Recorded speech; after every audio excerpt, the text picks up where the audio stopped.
መጀመሪያ ኢትዮጵያን የቀይ ባህር አክሰስ ያሳጣው ውሳኔ ማን ወሰነው? ካቢኔው ይሆናል ብለን የካቢኔውን ዶክመንት ብናገላብጥ የለም፣ ካቢኔው አያውቀውም።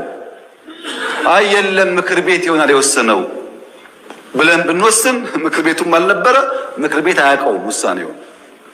የለም የኢትዮጵያ ሕዝብ በሪፈረንደም ወስኖ እንዳይሆን እንዳይባል ነበርን እኛም ያኔ። የኢትዮጵያ ሕዝብ ያልወሰነው ተወካዮቹ ያላዩት ቢያንስ ከአስፈጻሚ ካቢኔ ያላየው ውሳኔ ማን ወሰነው?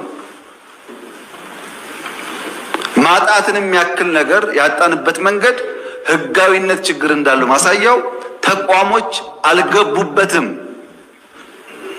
ካቢኔው አያውቀውም። አንድ ገጽ ወረቀት ማግኘት አልቻልንም።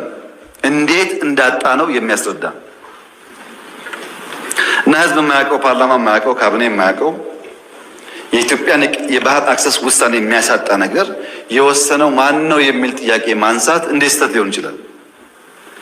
ካለ ይነገረን። ከሌለ ግን ይሄ ጉዳይ ይሄን አንስቶ እንደ መድፋት አይደለም፣ የህልውና ጉዳይ ነው። ማን ወሰነው? ይሄ ነው ጥያቄው። እዚህ ጋር ሁለት ችግሮች አሉ።